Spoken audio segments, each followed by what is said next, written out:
You are not lazy. You're not weak. You are not born without discipline. You are simply obeying an invisible program.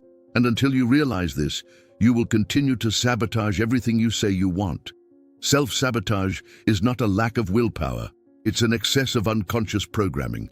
Let me explain something that can change the way you see your own mind. Imagine your life is a computer. Your body is the machine. Your brain is the hardware.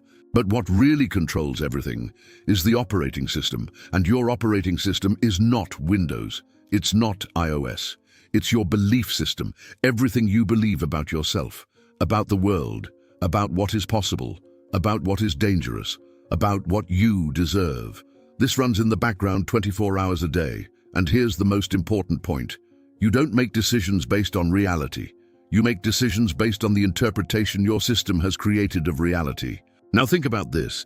How many times have you wanted to start something, but even before trying, a thought came saying, "It won't work. I'm not good enough. Too many people are already doing this. It's not for me." You call this insecurity, but in reality, this is self-protection. Your brain isn't trying to destroy you, it's trying to keep you safe. There's a network in your brain called the default mode network. It's responsible for maintaining your stable identity, for maintaining consistency with who you believe you are. And every time you try to do something that threatens that identity, it triggers. If you've always seen yourself as someone who isn't disciplined, every time you try to be disciplined, you'll feel resistance. If you've always seen yourself as someone who isn't good with money, every time you try to grow financially, you'll sabotage yourself.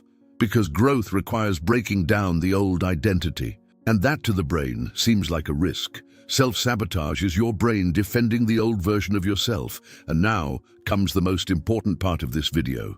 You don't eliminate self-sabotage by fighting against it. You eliminate it by disarming the system that creates it.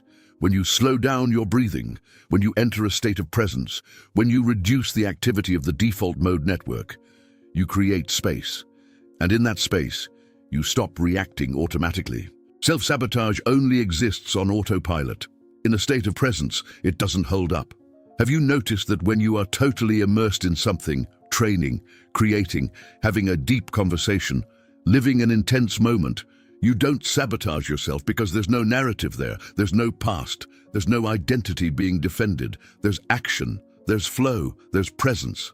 The natural state of a human being is not self-sabotage, it's flow. But throughout life, beliefs have been instilled in you. Be careful. Don't expose yourself. Don't make mistakes. Don't take risks. Don't overdo it. And you started living small to fit those instructions. But there's another intelligence within you, an intelligence that doesn't come from fear. It comes from clarity. When you silence your mind, you begin to perceive inconsistencies. You begin to see decisions you're making out of habit. You begin to realize that many of your limitations are repeated stories, and this clarity hurts, because you realize you could be much further ahead, but at the same time, this clarity liberates, because you understand that you are not broken, you are only conditioned, and everything that has been conditioned can be reconditioned. The practice of conscious breathing, meditation, states of presence, these are not mystical things. They are neurobiological tools to reduce the dominance of your internal narrative. And when the narrative loses strength, action gains space. And this is where many people get confused. Eliminating self-sabotage is not about becoming a different person. It's about removing excess noise. It's about returning to your original state. A small child doesn't sabotage themselves.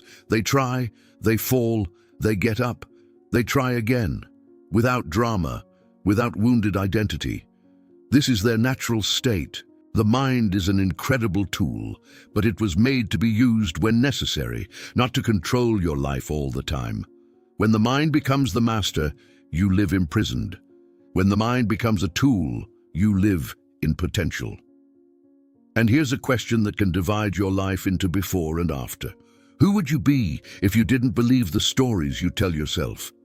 Take a deep breath and answer this honestly, because perhaps the only real obstacle between you and your expansion is the loyalty you have to the old version of yourself. You don't need to become better.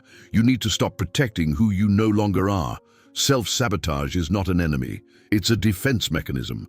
But you no longer need to defend yourself from a greater life. You can choose to grow. You can choose to act. You can choose to disarm your mind. And when you enter a state of presence, every time you silence the narrative, every time you act despite fear, you are literally weakening the self-sabotage circuit. Neuroplasticity. The brain learns what you repeat. Repeat presence, repeat action, repeat expansion. And self-sabotage ceases to be the pattern. If this video made sense to you, comment below.